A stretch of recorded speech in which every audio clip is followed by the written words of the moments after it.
Olá, está começando mais uma edição do ICPB Entrevistas. Neste espaço, estaremos entrevistando os psicanalistas do Instituto Círculo Psicanalítico de Brasília.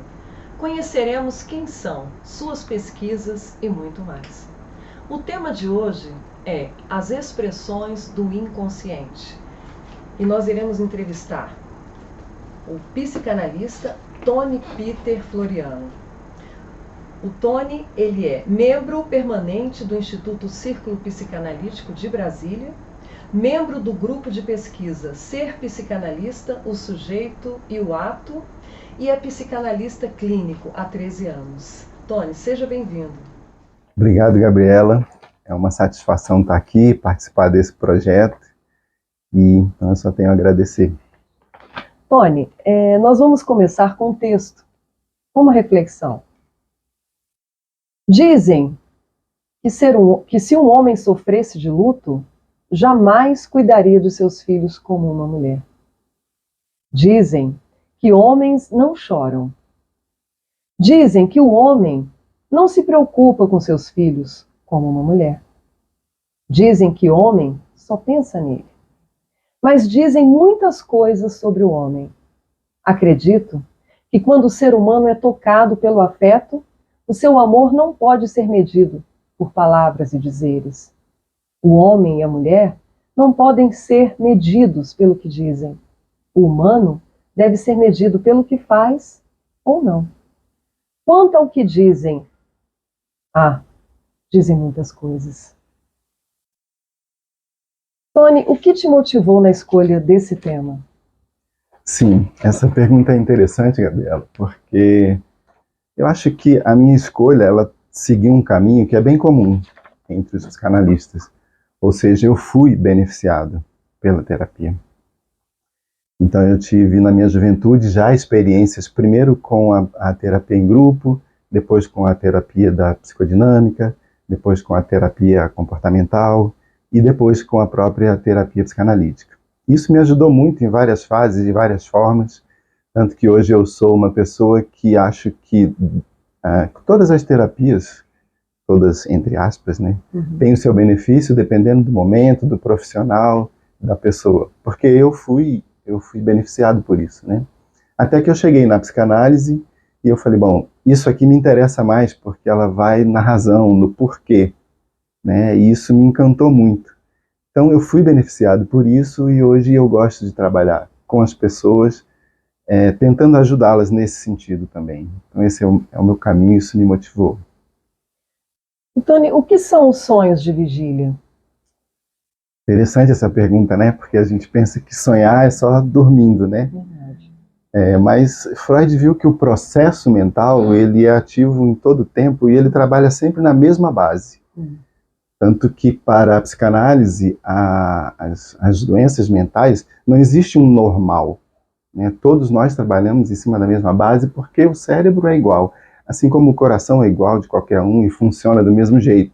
Só que um tem uma taquicardia, o outro é mais forte, mais fraco. O cérebro é a mesma coisa e é onde funciona a nossa psique. Né? Então, quando você me pergunta... Perdão, repita novamente.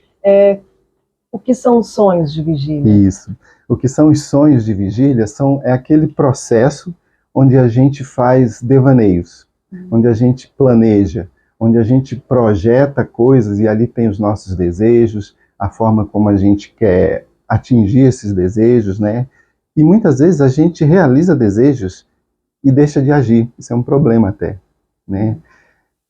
Acontece muito com as pessoas que são mais tendenciosas à obsessão, cujo pensamento é muito rápido e cujo pensamento traz inclusive uma satisfação.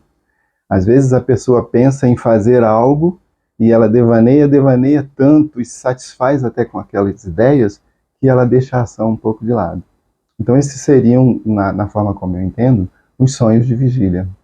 E o que despertou essa curiosidade?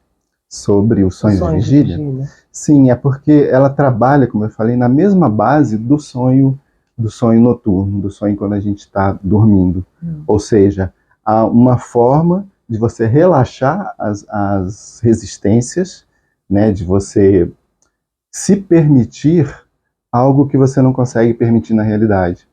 Quando eu sonho, quando eu fantasio, não há limites, né? Então eu consigo sonhar aquilo que é o meu desejo de forma livre, espontânea, da forma como eu realizaria aquele desejo, né? E isso tem tudo a ver com o sonho. O trabalho do sonho é assim também, né? Há um rebaixamento das resistências, da vigilância, do superego, das nossas normas, da nossa moral, da nossa ética, e a gente acaba realizando, né, entre aspas, um desejo que não seria cabível na realidade. E o que despertou esses sonhos de vigília? Foi a partir de uma leitura? Foi a partir da análise? Sim, a partir dos próprios textos de Freud, né? Ele vai, principalmente em psicopatologia da vida cotidiana, ele vai fazer essa relação entre o trabalho do inconsciente no dia a dia, nas coisas que a gente faz, naquilo que acontece diariamente. Então, você falou que você fica fazendo planejamentos, e o que no mundo eles falam, assim, um dito popular, é sonhar alto. Ou tem alguma coisa a ver? Você está aqui, você está acordado, né? Porque esse sonho de vigília, então você está acordado. Sim, sim. E no contexto psicanalítico, os sonhos são revelações do inconsciente ou resultado dos sonhos das vigílias? Então, a gente tem as duas expressões, né? Ele é resultado dos sonhos de vigília ou das experiências de vigília quando aquela coisa, aquele desejo, ele é consciente, mas ele não pode ser resolvido naquele momento, né, durante a vigília. Mas aquilo é algo que realmente me encantou, então é muito possível, muito provável que durante a noite eu consiga realizar aquele sonho. Então, por exemplo, numa viagem que eu estou planejando, isso acontece muito com as crianças, né? Quando você diz, olha, fim de semana a gente vai na casa da vovó, a gente vai à praia, a gente vai a algum lugar, e durante a noite elas sonham, né? Aquilo gera uma energia tão bacana que ela é capaz de sonhar com aquilo. Então são os sonhos de vigília. E são também expressões do inconsciente, no caso seria o inconsciente, né, na vigília, do inconsciente quando a gente sonha com algo que na realidade a gente não tem os recursos. No dia a dia, quando a gente está acordado, a gente não conseguiu realizar. Tanto naquele dia, quanto, que aí a gente está falando mais do inconsciente, desejos passados, desejos com os quais a gente não conseguiu lidar naquele momento em que a gente vivenciou aquela experiência. Né? Então, os sonhos, eles são um trabalho, um ambiente, um cenário, onde uma produção, né, onde a gente tem a oportunidade de expressar aquilo e de vivenciar aquilo, né? Não é uma expressão 100%, eu não estou totalmente livre, eu estou relaxado, mas não estou totalmente livre.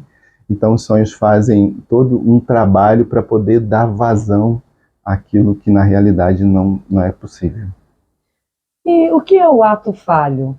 O ato falho, ele tem íntima relação com o inconsciente? Sim, Gabriela, total. O ato falho, Freud percebeu isso em várias situações. Principalmente na fala, é onde a gente consegue dar esse exemplo melhor, mas não só na fala, né? Mas, por exemplo, o ato falho, ele denuncia o inconsciente porque é aquele momento em que a gente é atravessado por algo que eu não conheço. Então eu vou te falar, por exemplo, de uma experiência que eu tive com um amigo meu que se chama Ronaldo. E enquanto eu estou falando com ele, eu falo, mas aí o Marcelo, não sei o quê, aí você para e fala, mas Marcelo, você não estava falando do Ronaldo? Então é aquela palavra que me escapa, que eu não sei porquê, mas que alguma relação tem ou com o ambiente ou com a experiência que a palavra Ronaldo acaba aparecendo. Ou então, diferente, eu estou te relatando um fato e quando eu vou contar, me falta a palavra, né? Aí eu fico, mas como é que é mesmo aquele lugar? Aí você diz assim, ah, é a Torre de Brasília. Eu falo não. Por que eu falo não? Porque existe um conhecimento. Eu não sei o que é, mas eu sei o que não é. Né? Então isso é uma expressão inconsciente. Aí você fala, não é a torre, então era o parque da cidade. Aí eu digo, não, também não.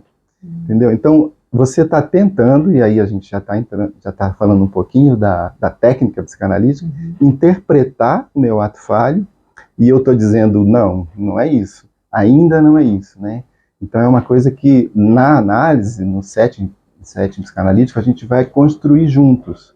O analista vai mostrando, vai dando ideias, vai pintando um quadro, até que em determinado momento essa associação, né, de várias ideias acaba revelando para mim o que é. Então o ato falho é isso, é uma expressão do inconsciente quando ela traz algo que me é estranho, que eu sei que é meu, mas eu não reconheço como meu, eu não quero reconhecer como meu. Então é aquele ato falho. Há também o ato do próprio ato. Por exemplo, eu tenho uma relação com um sócio, digamos assim, e ele me pede, olha, tal dia eu não vou poder vir e tal, você vem às 8 horas da manhã. Eu não queria ir às 8 horas da manhã. Então eu digo, tá bom, eu vou. Mas aí tudo concorre para que eu esqueça.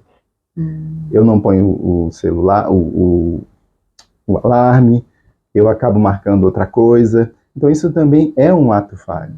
É uma coisa que eu não queria fazer, o meu desejo não estava ali, o meu desejo era outro, e eu acabo sendo atravessado por isso, né? Isso também é muito importante na clínica, porque a gente ouve muito essa experiência. Ah, mas principalmente entre casais, né? Era para eu fazer isso, eu não fiz, e o fulano não gostou, né? Acontece também na nossa relação trabalhista, né? Aí eu tinha que fazer aquilo e não fiz, acabei esquecendo, né? Ou eu fiz, mas eu fiz diferente.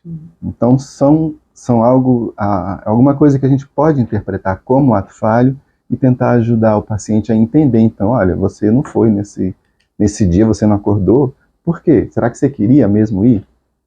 O que está acontecendo? Ah, você não fez aquilo para o seu esposo, esposa? Por quê? O que está acontecendo ali? Então, pensando assim, eu posso dizer que o ato falho é uma denúncia, pode prejudicar o sujeito? Sim, pode prejudicar, mas não necessariamente, né? Na verdade, a ideia é, como Freud falou, o ato falho ele não é um engano, ele é um acerto, né? Então, se a gente olhar por esse lado, não é para me prejudicar, é para eu me conhecer e elaborar aquela situação, né? Pode prejudicar, sim, numa relação trabalhista, né? Se há algo muito importante que eu preciso fazer e eu não queria fazer e não faço, isso vai ter uma consequência social, mas por outro lado, se eu parar e elaborar isso, eu vou amadurecer com isso, né? Então depende aí do ponto de vista, como a gente vê essa questão. Então ele não aparece só na fala, como você falou, ele aparece também nas atitudes, nas emoções. Sim, no vestir, você está correndo e tal, e quando você vê um sapato de uma cor no meio do outro, uma coisa fora de lugar, né? Tudo isso são atos falhos, né? É porque a gente costuma dar exemplo mais da questão da fala, né? Mas acontece na escrita também. Então, são essas vezes em que o pensamento sai um pouco truncado, em que o ato também sai um pouco truncado. E que estranho é esse que me habita? É estranho, né? A gente pode começar definindo exatamente o que é estranho. Então, estranho para nós não é algo desconhecido. Algo desconhecido é algo desconhecido, né? Estranho é aquilo que eu conheço em parte ou no todo, mas que tem um detalhe que eu não havia percebido ou que está diferente. É algo que eu experienciei de alguma forma, mas que agora nessa experiência ele veio com algum detalhe diferente. Então isso é estranho para mim. Por quê? Porque o que eu conheço era dessa forma, né? Mas quando me apresentam algo que eu não conheço de jeito nenhum, isso não é estranho, isso é novo. O novo, ele não é estranho, né? O estranho é quando vem com algo diferente. O inconsciente é esse estranho. Por quê? Porque eu conheço. É como a palavra do ato falho, né? que eu sei que não é aquilo que está me dizendo, não, é o fulano, é o ciclano, é aquele lugar, não. Mas então eu conheço, mas está estranho o fato de eu não conseguir expressar aquilo. Alguma coisa naquela experiência está diferente. Então esse é o estranho que me habita. É aquilo que eu conheço, mas que eu não reconheço. É quando o paciente chega para nós e diz, aí naquele momento veio o outro Tony e fez tudo errado. Por que o outro Tony? Tony sou eu conheço. Só que ele não agiu da forma como é normal para mim. Como é o comum, como é o cotidiano. Então isso é o estranho. O estranho que me habita é essa expressão do inconsciente que me atravessa, que me toma, que me derruba, né? E quando eu vejo, já aconteceu. E por que ele traz ao consciente? Por que ele traz a consciência? O estranho? Então, interessante isso, porque o inconsciente só se torna inconsciente quando a gente toma consciência. A palavra certa é atravessa a consciência. Né? Isso. Como que ele atravessa a consciência? Ele atravessa porque existe uma energia, Freud definiu assim, uma energia que ele chamou de libido, que ela não cessa. À medida em que há um disparo disso, ela continua sendo, é como um pulso elétrico que é sempre emitido. Ele não tem interrupção. Ele precisa de um receptor. E então, na hora em que o inconsciente tenta se expressar e alguma coisa o impede, ele continua ali, mandando aquele impulso o tempo todo. E aí ele começa a procurar meios de se expressar. E esses meios são o quê? Ele procura meios legais, né? Então é o que Freud encontrou nos sonhos, que ele foi chamar de condensação e deslocamento. E aí, assim, o inconsciente consegue dar vazão àquilo que é ilegal. Ele se coloca, ele se disfarça numa situação legal. Né? Entendeu? E aí a coisa acontece. É como alguém que não tem, que rouba a identidade de alguém. Isso acontece muito. Às vezes a gente não consegue expressar a raiva de uma pessoa, e quando você sonha, se já aconteceu com você que você está contando só, era fulano, mas no meio do sonho não era mais fulano. Eu sei que era fulano, mas quando eu olhava era outra pessoa, né? Então isso se chama condensação. O cérebro pega, a psique pega duas imagens ou três e mistura aquilo, disfarçando a imagem real, colocando sobre ela uma imagem possível e permitida para que aquilo se expresse. Para que seja expressado de alguma forma. Exatamente. Interessante isso. E Freud, ele iniciou com a hipnose, mas ele deixou essa prática. Por quê? Sim. A hipnose foi um ponto muito importante para Freud, porque, a princípio, a hipnose tinha basicamente dois objetivos. A cura, que significava a eliminação de um sintoma, e o outro objetivo era a rememoração de uma experiência revivida anteriormente. Na cura, Freud teve algumas experiências, ele tem até um texto chamado Um Caso de Cura pela Hipnose, que é bastante famoso, que era uma mãe que não conseguia amamentar. Então todo mundo cita esse texto, porque ele é realmente muito didático. Ele hipnotiza essa mãe, ela consegue amamentar, ela tem um segundo filho, já com mais dificuldade, aí ele vai hipnotizá-la, dá um pouco mais de trabalho, mas ela consegue, e assim vem o terceiro filho. E aí ela já tem muita dificuldade, né? Então Freud começa a perceber que não funcionava bem em todas as pessoas, em todas as situações. Mas aí com Breuer, um outro médico que o ajudou muito no começo, ele começa a usar a hipnose num sentido catártico. O que era isso? Hipnotizar, colocar o paciente sob hipnose, fazer com que ele volte às experiências passadas e reviva aquela experiência. Quando aquilo acontecia, a emoção daquele momento era expressa naquela situação. Isso dava um alívio muito grande para o paciente. Mas aí Freud percebeu que isso não elaborava a experiência, né? Porque uma coisa é você repetir a emoção. Por exemplo, se eu tenho medo de avião, toda vez que eu vou, eu penso, eu ouço um avião, eu tenho medo. Isso não elabora, eu continuo com medo. A emoção continua fixa naquela experiência, né? Então, só liberar a emoção não era suficiente. Freud falou, primeiro ele entendeu, tem que saber o que causou esse medo. Na experiência, o que traumatizou. A partir daí, elaborar isso aí para que, sim, se houver emoção, não tem problema, né, faz parte, mas que haja uma elaboração para que o medo não cause mais essa emoção, né? O medo é algo natural e suficiente para que eu me proteja, mas não para que eu me iniba, né? Então Freud percebeu, eu não quero só emoção. A emoção, ela vai ser repetida sempre. Toda vez que eu vir um avião, que eu ouvir um som, eu vou ter medo. Isso não elabora, né? E a catarse era isso, era reviver a emoção. Sim, dá um alívio, um relaxamento, porque é físico, né? Você consegue expressar aquilo de alguma forma, mas psiquicamente não há uma elaboração. Então, a partir daí, ele foi deixando a psicanálise. Com uma das pacientes dele, em outro caso famoso, chamado Ana O, ela tinha várias dificuldades, várias somatizações.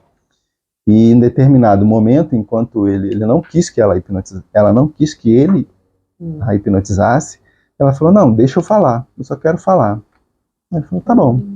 E nisso ela foi falando, e ele percebeu que aquilo trazia algo mais. Ele percebeu que ela conseguia lembrar de coisas e ir associando ideias, e aquilo tinha um resultado positivo, ela reelaborava. Então, a partir daí, ele falou, bom, eu posso começar a trabalhar assim. Aí ele criou o método psicanalítico, que a base desse método é a associação livre. Né?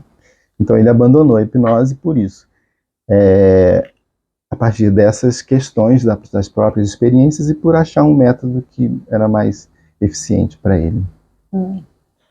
E como iniciou a jornada de Freud rumo ao descobrimento do inconsciente? Sim, foi meio inconsciente também, na minha interpretação, né? Porque acho que eu posso começar dizendo que ele foi conhecer um médico e professor famoso chamado Charcot, numa escola chamada Salpêtrière, e lá esse médico fazia experiências com hipnose. Muito interessantes, porque ele mostrava que os sintomas não tinham uma razão física. E vale lembrar aqui que Freud era um médico neurologista, ele estava se formando nessa área, né? Já estava formado. Então ele começa a perceber, mas por quê, né? Então Charcot era capaz de eliminar sintomas, como também produzir sintomas através da sugestão hipnótica. Ele falou, não, então não tem como isso ser físico, né? E aí isso o encantou muito e foi como ele foi tentar então pesquisar o que é isso, que estranho é esse, né? Que situação é essa que é capaz de produzir sintomas ou de retirar sintomas e que não tem nada a ver. Então ele viu uma pessoa que não tinha um movimento de braço e a partir da hipnose ele movimentava o braço. Ele viu uma pessoa que era cega e a partir da hipnose ela tinha visão. Uma pessoa que não conseguia andar, problema de paralisia nas pernas, e a partir da hipnose ela andava. E viu o contrário também. Né? Não, isso não é físico. Então, enquanto a medicina toda estava procurando razões físicas e métodos físicos, com choques térmicos e elétricos e várias coisas, ele falou, não, isso não vai adiantar. Então ele, muito astuto, muito inteligente, começou a pesquisar o que é isso que eu não conheço. E assim ele iniciou a busca dele, a pesquisa dele, pelo que ele veio depois entender que é o inconsciente. E quais são as semelhanças entre as formas de expressão do inconsciente na elaboração dos sonhos e as formas de expressão do inconsciente nos momentos de vigília? Sim. Então, a gente falou um pouquinho disso, né? Nos sonhos, há basicamente, e são os mais usados, mecanismos, que é o deslocamento e a condensação.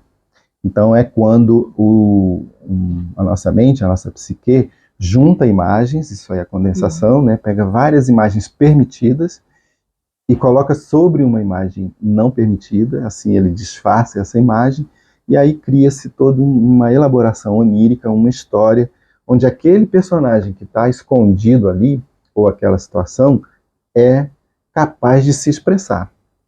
Então Então isso acontece com o sonho. O sonho também ele tem uma função de fazer com que o sujeito não seja perturbado no seu descanso, no seu estado de nirvana. Como é que é isso? É quando a gente está sonhando e vai dando ali 5, 6 horas da manhã, 7, e os passarinhos começam a cantar lá fora, isso vai te acordar. Mas aí você introduz isso num sonho, né? E você sonha com passarinhos, né? Ou, o que é mais comum, inclusive com as crianças, né? A criança está ali dormindo e tal, e de repente vem o quê? Uma vontade de urinar. Ela sonha que está urinando, né? Até que essa fantasia não satisfaz e o corpo precisa realmente, e a criança faz a urina da cama. Então tem essas duas funções do sonho, né? A condensação e o deslocamento. O deslocamento, ele é realmente claro, é uma coisa que é deslocada para outra. Eu não posso tomar café, mas eu vou tomar chá. Isso vai me satisfazer, né? Parcialmente. O sonho também faz isso. E esse é o processo que a gente vive constantemente. Freud diz que, e isso é o processo, a gente pode dizer assim, é o mais normal, natural, é a gente ter várias situações e condições e objetos de satisfazer um desejo, né? Então, quando a gente tem um desejo de, como eu citei, de tomar café, mas não tem café, mas eu posso tomar chá. Então eu faço um deslocamento. Isso é uma elaboração do inconsciente que o consciente se apropria. Isso é muito interessante. Eu faço esse deslocamento. Então é por isso que a gente consegue passar pelas frustrações da vida, frustrações amorosas, por exemplo, né? Se eu ficasse fixo naquela pessoa, jamais eu conseguiria me relacionar com outra. Mas aí o que a gente consegue, então? Trocar de pessoas. Eu sofro aquele corte, aquela ruptura, aquele luto, mas eu consigo construir ou colocar uma outra pessoa, né? Na psicanálise o termo seria objeto, para eu conseguir ter aquela experiência de relacionamento, de amor, de compreensão e tudo mais, né?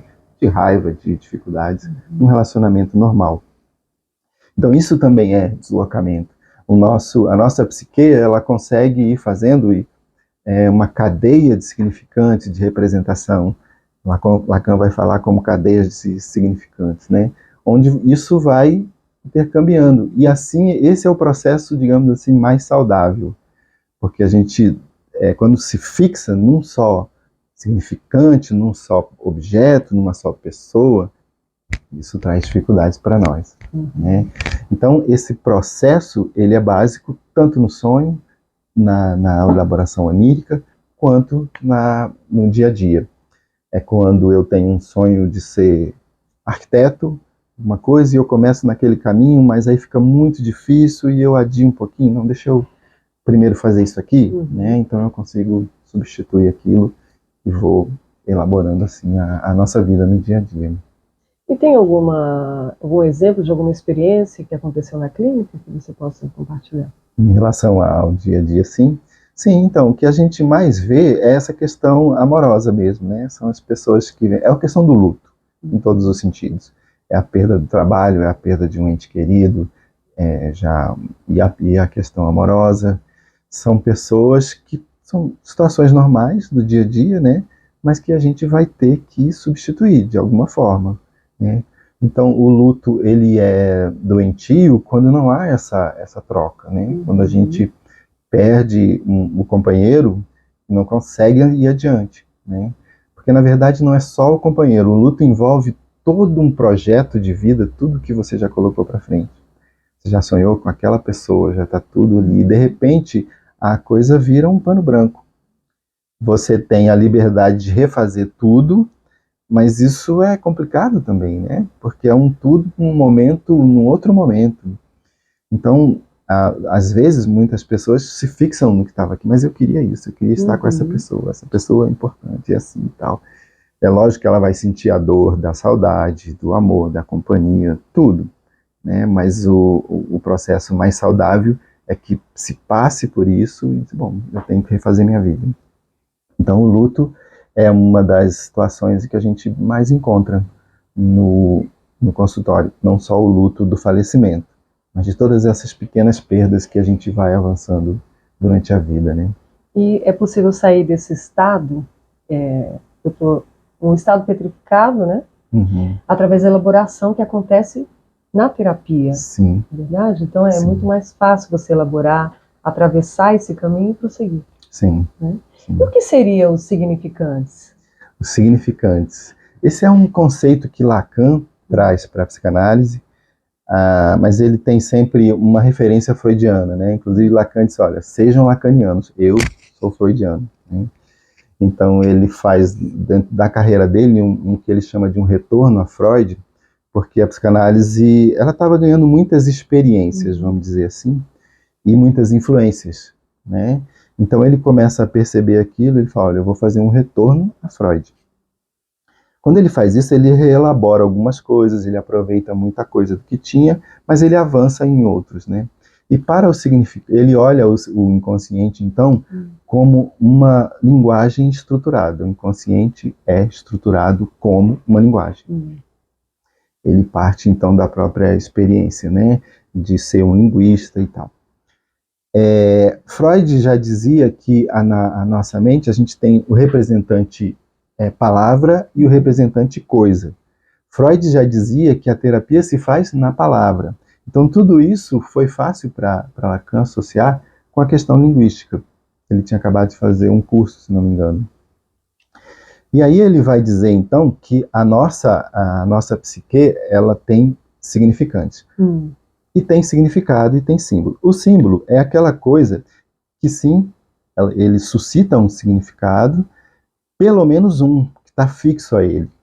Então, quando a gente vê o símbolo lá da Coca-Cola, isso pode trazer várias experiências, pode trazer a lembrança de várias experiências, mas ela tem pelo menos um significado, que é a Coca-Cola. Então, ele é um símbolo, né? É um signo, é um símbolo. O significante ele é um significado, para mim, muito subjetivo, e que não está ligado a nada, ele não tem uma significação fixa, como tem o símbolo, né? Mas ele é intercambiável e ele é um conjunto de vários significantes. E ele é para mim. E por que ele não é um significado? Porque nem para mim ele tem realmente o sentido exato. Aí Lacan vai dizer que o sintoma é um significante. Então, quando eu faço um sintoma, eu não sei exatamente o que é, mas ele significa alguma coisa. Então, é diferente do símbolo, do signo, ele não tem nada exatamente atrelado, que você olha e diz, isso é isso. Não. É preciso fazer uma construção, uma interpretação, um entendimento daquele significado que é o sintoma, para Lacan. Então, os significantes, eles estão na fala do analisando. E eles vêm através do inconsciente, também podem escapar o consciente? Para o consciente? Sim. Eles vêm na fala do analisante, né? A partir dessa pressuposição que a psicanálise é uma terapia pela fala, então é um principal meio de apreensão desse inconsciente, de entendimento, de expressão, de apreender a expressão desse inconsciente. E ele sim, ele é aquela coisa fugídia que escapa, né, e que quando você percebe, cadê a palavra, não era essa palavra, esse ato não devia estar aqui, eu não devia ter agido assim, ou eu devia ter agido assim e não agi. Então é assim aquela coisa que nos escapa e que escapa do inconsciente, se a gente pensar nessa palavra escape, né? Na verdade, escapa do consciente, da vigilância que ele exerce sobre o inconsciente, né? É aquela brecha que foi achada no sonho, no ato falho, no dia a dia, em que ele escapou e apareceu. Sim, na jornada de Freud, motivado por querer encontrar alívio para o sofrimento de pessoas diagnosticadas como portadoras de doenças mentais, como se deu esse processo de investigação? Sim, então, ele começou a intenção dele era ser um médico neurologista, né? Mas quando ele começa a perceber essa questão das doenças que não tinham uma razão somática, então ele percebe que há algo por trás disso, há algo mais.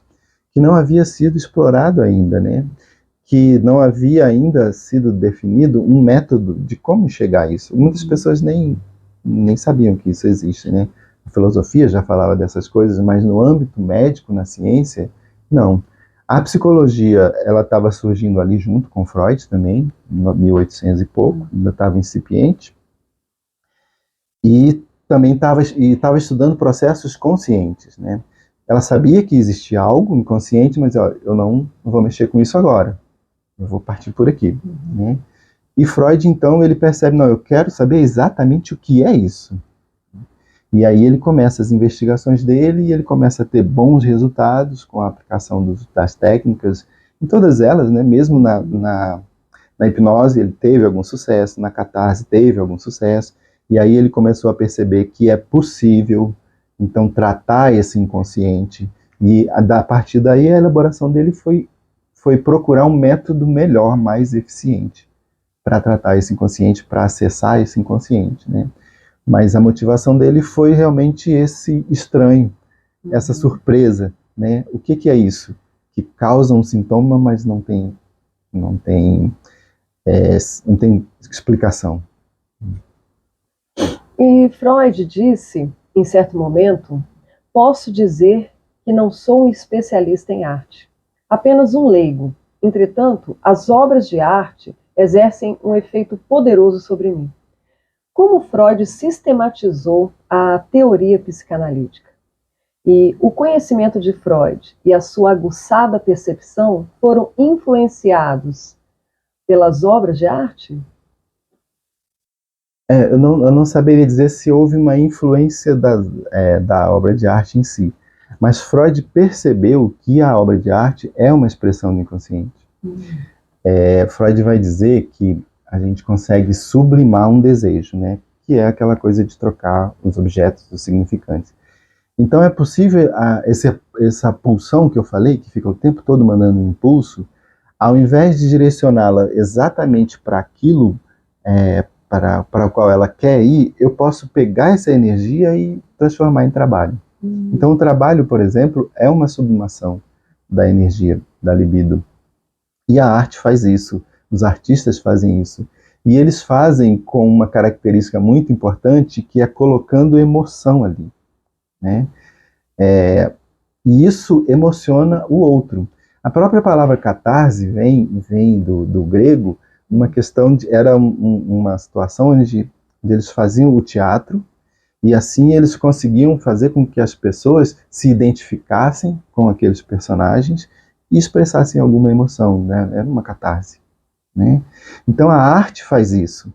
Quando eu olho para um quadro, quando eu ouço uma música, aquilo cria um clima, aquilo rememora emoções, aquilo mexe comigo. E hoje em dia já se sabe que não se mexe só psiquicamente, mas fisicamente, né? Então, quando Freud percebeu isso nos artistas, ele falou, olha, aqui tem uma expressão do consciente.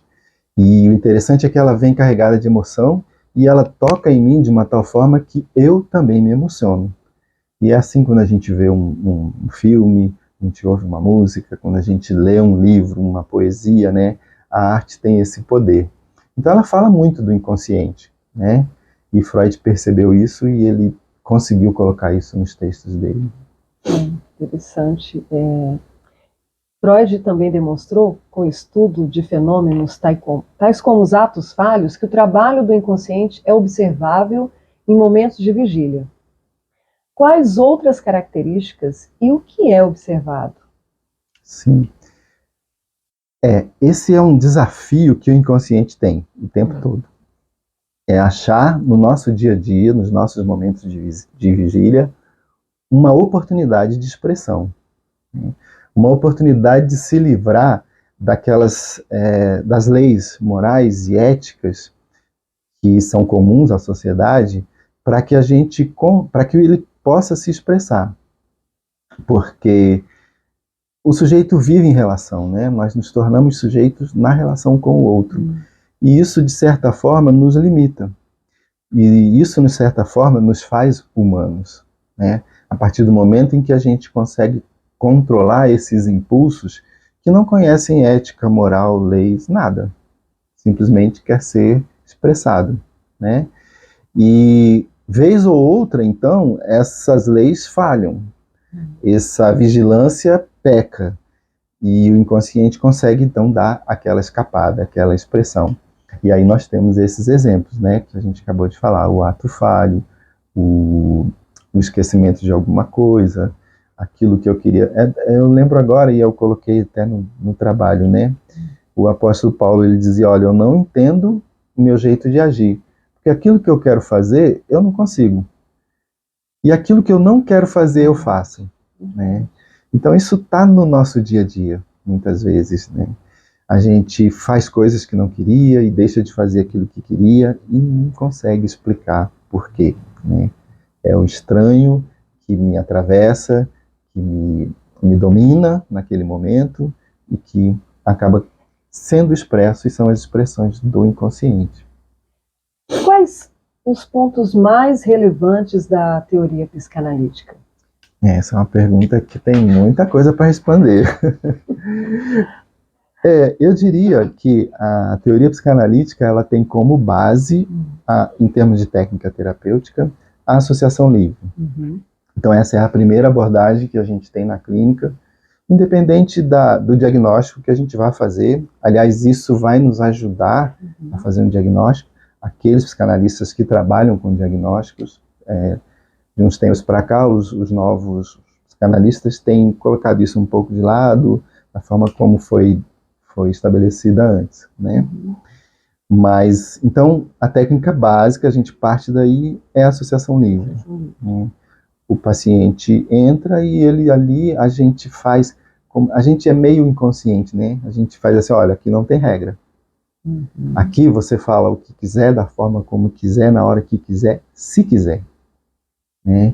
Então a gente tenta dizer para ele que relaxe as suas amarras inconscientes e se deixe expressar. Nessa dinâmica, aí vai acontecer tudo aquilo que o inconsciente faz. Uma palavra que puxa a outra, um significado que puxa um significante, que puxa uma representação, e daqui a pouco a pessoa está falando, e nós, como psicanalistas, então a gente vai tentar montar esse quadro, né? E apresentar para ele. Então, a associação livre é muito importante. Outra coisa muito importante para a teoria psicanalítica, e principalmente para a teoria de Freud, são as fases psicossociais, desenvolvimentos psicossociais, desde a criança, quando ele tenta entender como que o sujeito se forma. Essas teorias vão nos ajudar a entender aquele sujeito que está diante de nós hoje, né? Então é a fase oral, a fase anal, a fase fálica, até que chega no Édipo, onde a interdição se torna mais evidente, né? E daí depois vem o amadurecimento sexual adulto. A partir disso, Freud entende o desenvolvimento do sujeito. Outros psicanalistas já contribuíram muito com essa parte da teoria, né? E cada um deles traz um detalhe mais interessante. Então tem, para o setting, para a questão terapêutica, tem vários outros conceitos. Tem o conceito da interpretação, tem o conceito da construção. E o que é a construção? É quando exatamente a gente tenta construir uma história, um cenário, que o inconsciente não lembra mais, e que nem vai lembrar. E assim a gente tenta dar um significado para que aquela pessoa elabore, né? A interpretação já não, ela é ali mesmo, a gente não olha muito para trás. Olha, isso é isso, isso pode ser aquilo, o que você acha? A gente tenta ajudá-lo. Ah, você queria comprar pipoca e comprou chocolate, né? Por quê? Né? Isso, será que você não queria alguma coisa? Você evitou a pipoca por causa da pressão, por causa, não sei, né? Então a interpretação ela é mais pontual, a construção é uma historinha, é uma tentativa de colocar aquele lapso ali onde não tem memória, de fazer uma ligação ali, de dar um significado ali. Então a gente tem interpretação, construção, toda a teoria de Freud em relação ao desenvolvimento da psique, do sujeito, né? São várias ideias que são todas assim importantes na teoria psicanalítica. A teoria psicanalítica nos dá embasamento para interpretar os sonhos? Sim, sim, no sentido psicanalítico, né? Para Freud, os sonhos eles não têm um significado estático.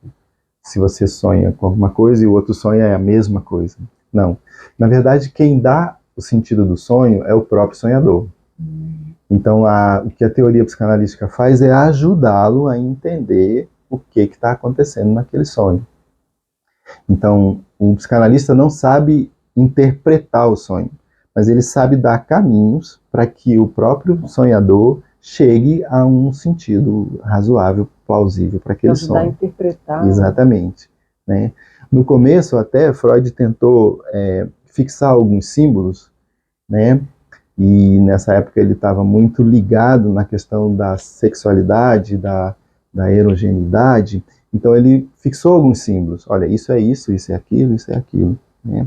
Mas depois, e hoje a gente vê que a coisa não é tão simples assim. Né? Uhum. Há mais formas de se ver toda essa expressão dos sonhos.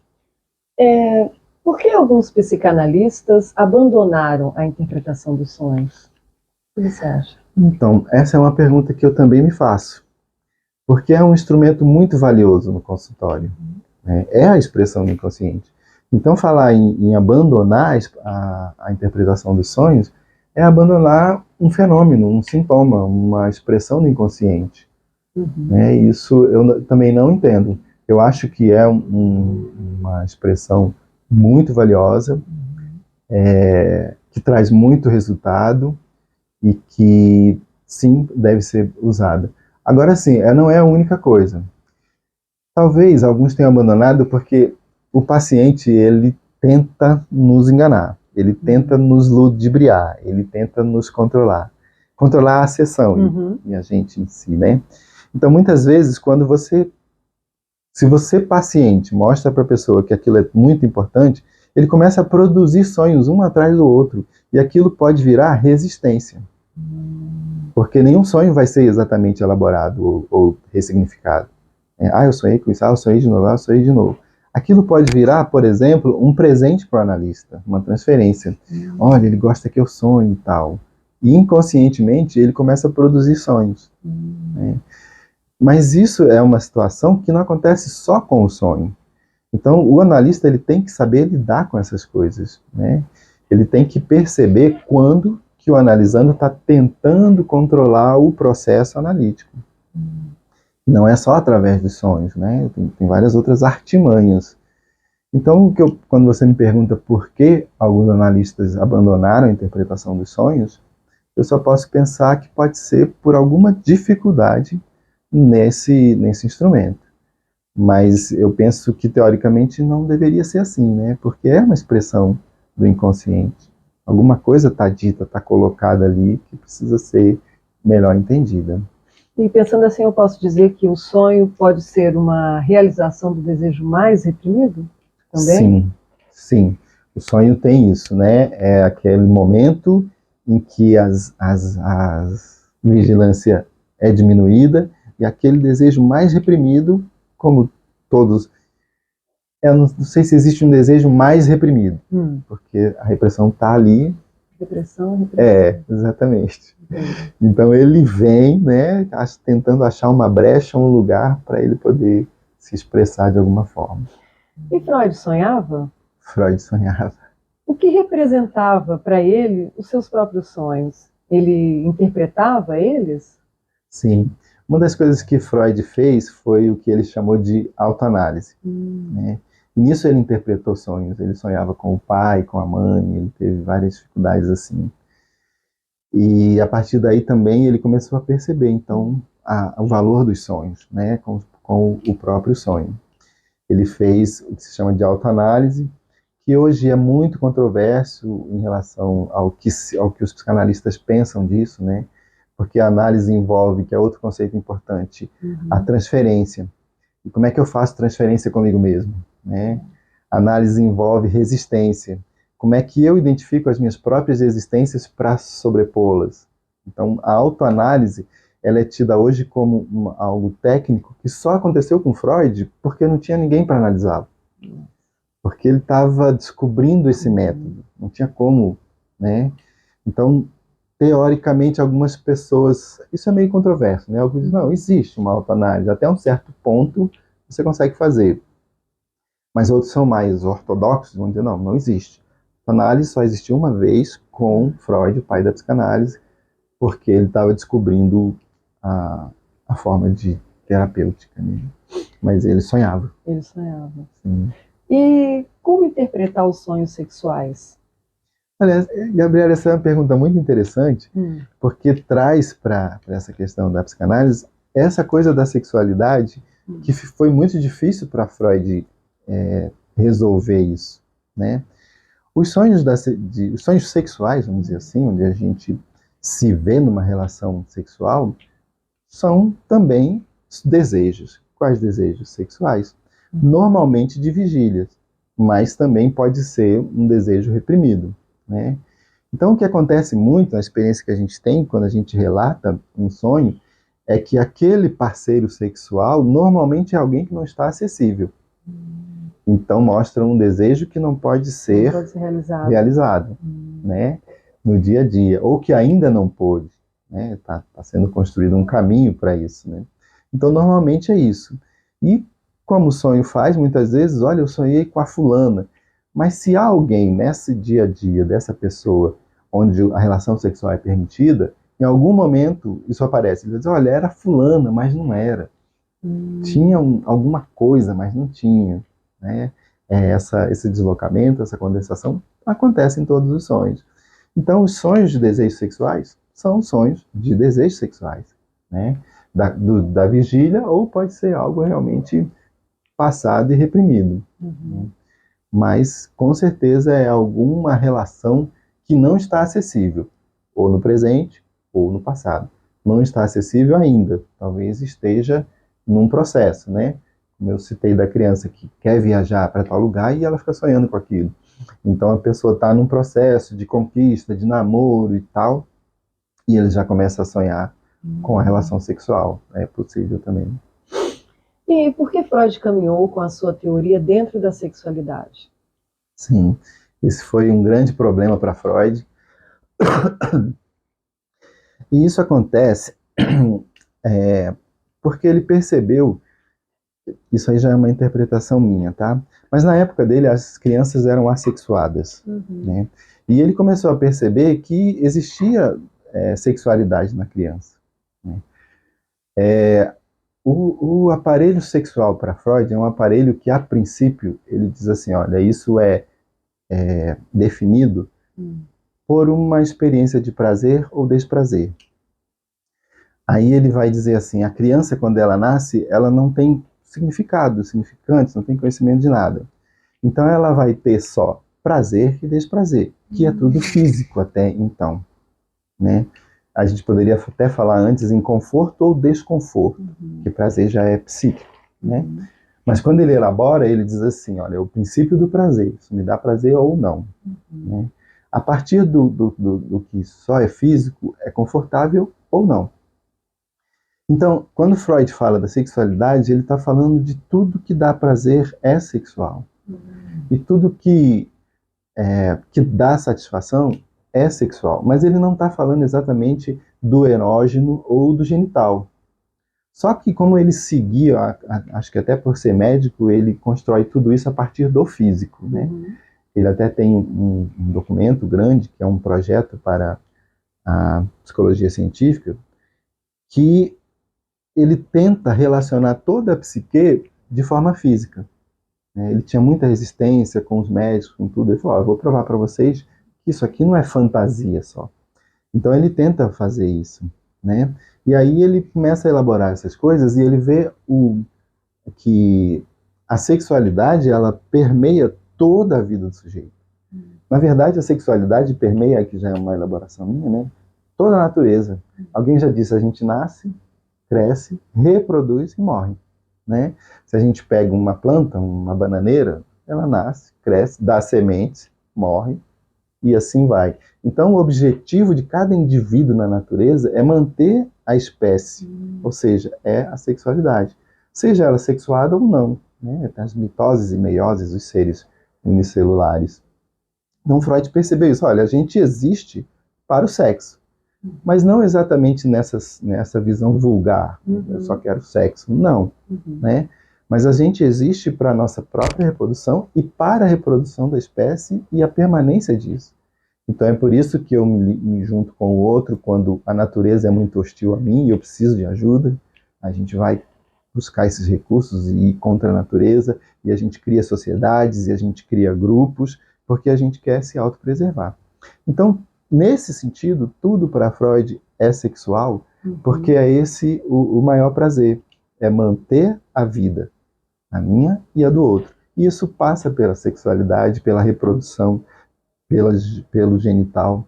Só que isso não foi entendido. Principalmente que ele viu que essa sexualidade, esse prazer, antes de chegar ao genital, ele estava na boca, no chuchar da criança, quando ele suga o peito da mãe. Ele estava na pele, no toque, quando a mãe toca e faz carinho.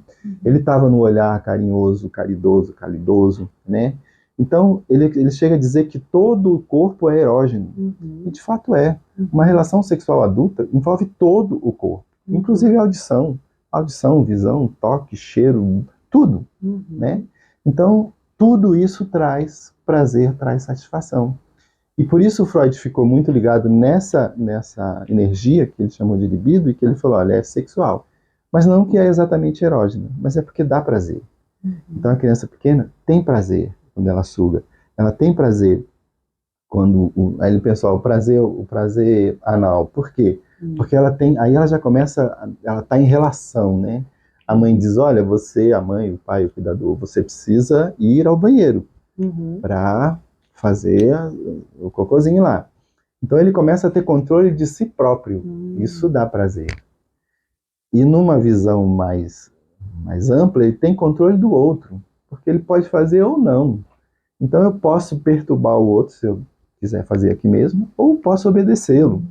Então começa uma relação, uma situação toda de relação que pode me dar prazer ou não, né? E aí Freud percebeu isso, né? Ele falou, olha, existem fases psicossociais que estão ligadas ao corpo, né? Até chegar numa fase genital.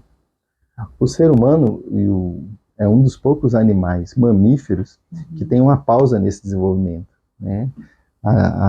Enquanto uma leoa, um leãozinho, está pronto aos 3 anos de idade para reproduzir tudo, a criança aos 3 anos, não. Agora imagina uma criança de 3 anos reproduzindo. Não existe maturidade física, nem, se ela tivesse física, não teria psíquica, né? Então o corpo simplesmente para esse desenvolvimento físico ali, só vai retomar na puberdade, né? E o que é esse intervalo? É um intervalo onde a gente aprende a socializar-se.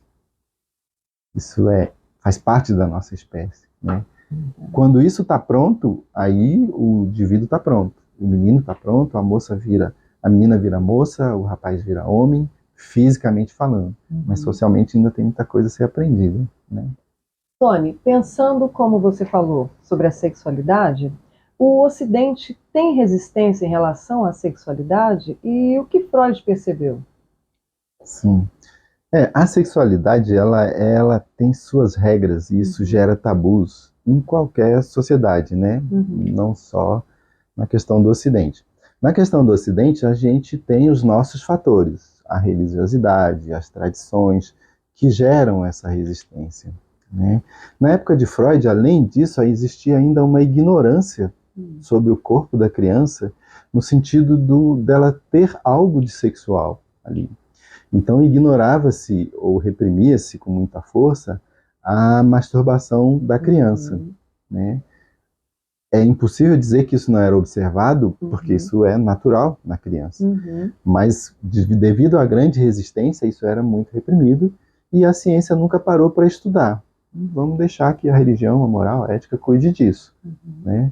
Pelo menos o que pareceu a Freud quando ele trouxe isso e a resistência foi muito grande.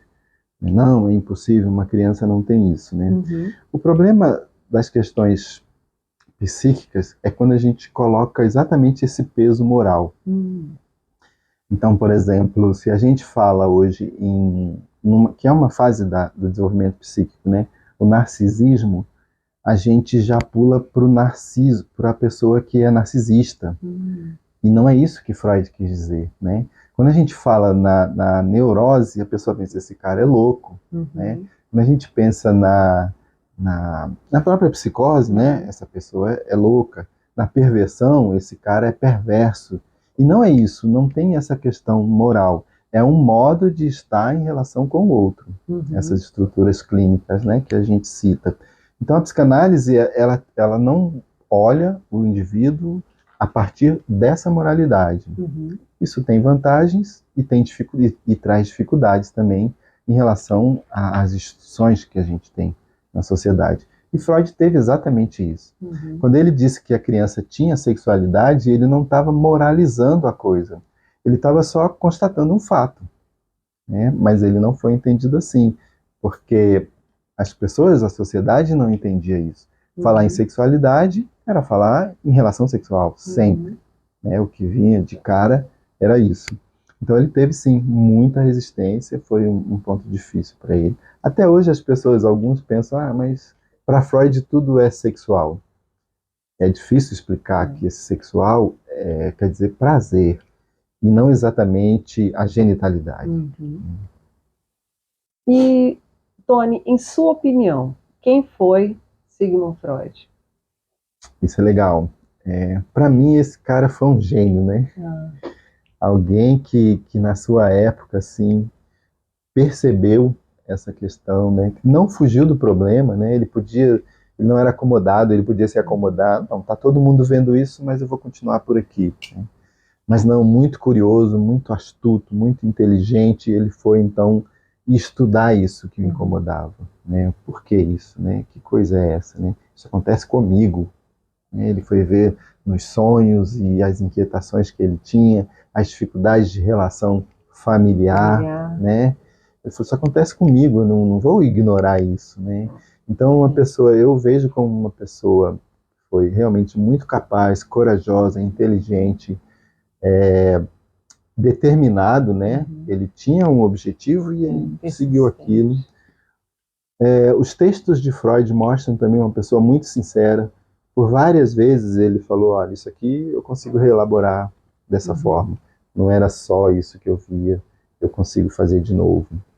Em algumas conferências e textos ele falou, não estou aqui para enganar ninguém, isso é uma ciência incipiante. Um dos últimos textos dele, inclusive, ele mostra progressões, campos que as pessoas podem avançar na psicanálise. Mas sim, ele era teimoso porque ele tinha um projeto, né? Então algumas pessoas ele teve que afastar. Né? Ele falou, olha, eu estou pesquisando isso aqui. Enquanto eu não perceber que isso aqui está errado, eu vou insistir. Né? Mas, então alguns companheiros seus dizem, mas eu estou vendo esse outro aqui que parece negar. Não, então eu quero ainda exaurir isso aqui. Né?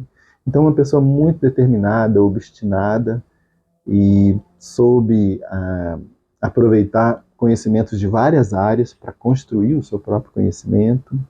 É uma pessoa realmente que eu acho incrível. Um daqueles gênios que nascem em cada área, assim, diferente, né? Um Einstein na física, um Pelé no futebol e Freud na psicanálise. E quem é Tony Peter Floriano? Ou melhor, quem é o filho, o amigo, o pai e o marido? Tony Peter Floriano. Essa é uma pergunta difícil, viu? Porque a gente é tudo isso em relação ao outro, né? Então, essa é uma questão interessante que embasa todo o inconsciente, né? Então, eu sou o filho que a minha mãe descreve. Eu sou o pai que a minha filha descreve.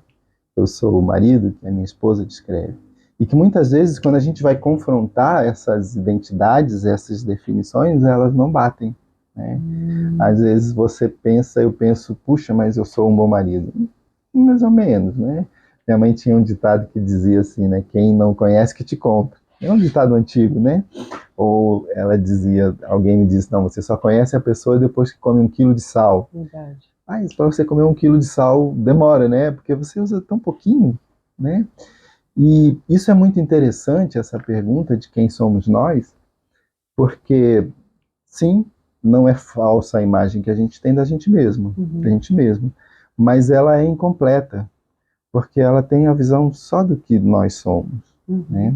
A gente precisa do outro, isso é constituinte nosso. É tão legal pensar no inconsciente, de como que ele surge, porque ele vem do outro. Quando a criança nasce, ela é, vamos dizer assim, puro físico, né? É puro conforto ou desconforto. Quer ver um exemplo legal? Eu não sei como eu nasci. Eu não sei que experiências eu passei. Não sei que emoções foram evocadas. Mas eu sei o que é um nascimento, porque o outro me contou. Então, o outro me contou como foi o meu nascimento.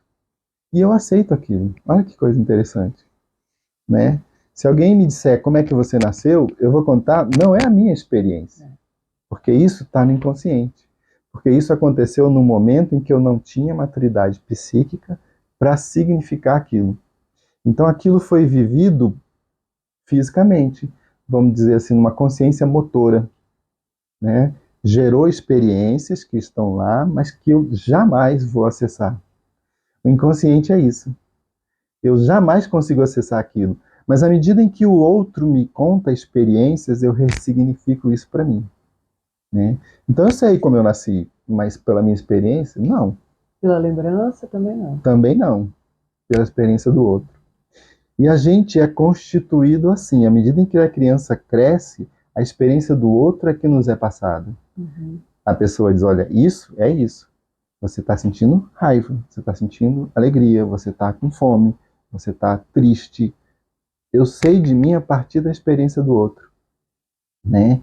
Isso vai acompanhar, isso é o desenvolvimento psíquico. Nós somos o que o outro diz que a gente é.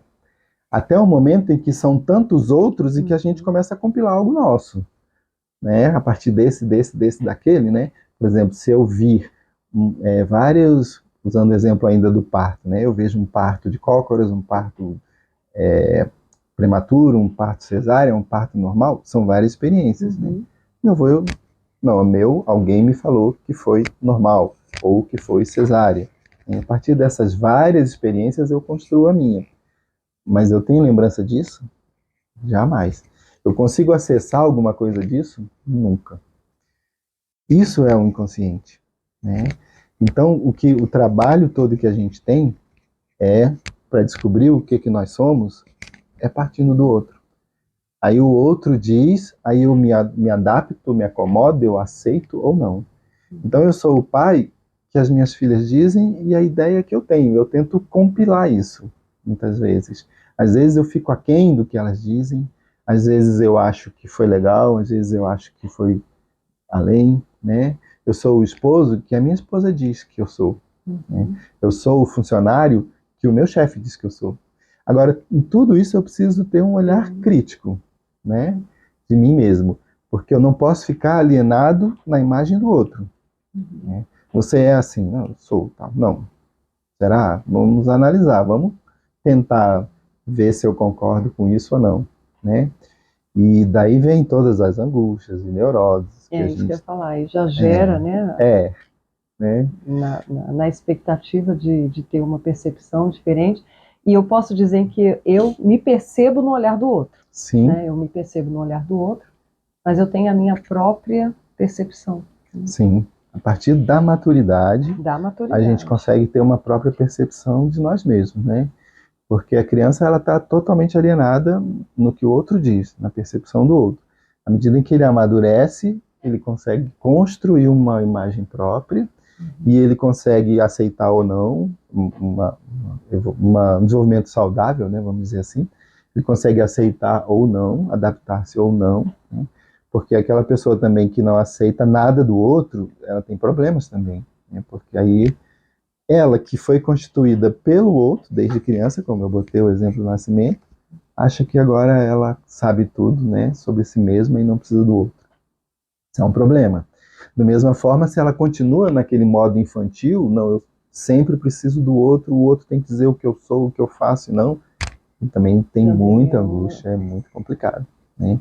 Então, eu sou o pai, o filho, o irmão, o esposo, o profissional que eu tentei construir, que eu mostrei para os outros e que recebi retorno dos outros e que recebo o tempo todo, né? É uma conjunção disso aí, disso tudo, né? E a gente tenta ser o mais normal possível dentro dessa dinâmica. Verdade. É uma travessia. É uma travessia, é uma né? jornada. Uhum. Né?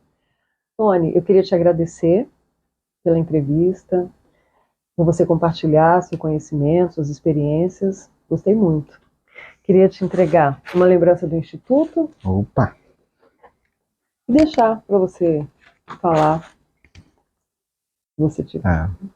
Gabriela, também gostei muito. Como eu falei, eu fico muito satisfeito de poder contribuir com o Instituto de alguma forma. Isso é bom para mim, é bom para o Instituto, e isso foi uma experiência muito legal. E obrigado pelo convite. Obrigada. O Instituto Círculo Psicanalítico de Brasília está localizado em Taguatinga Centro, no edifício Taguatinga Trade Center. Se você deseja agendar uma terapia psicanalítica, entre em contato conosco.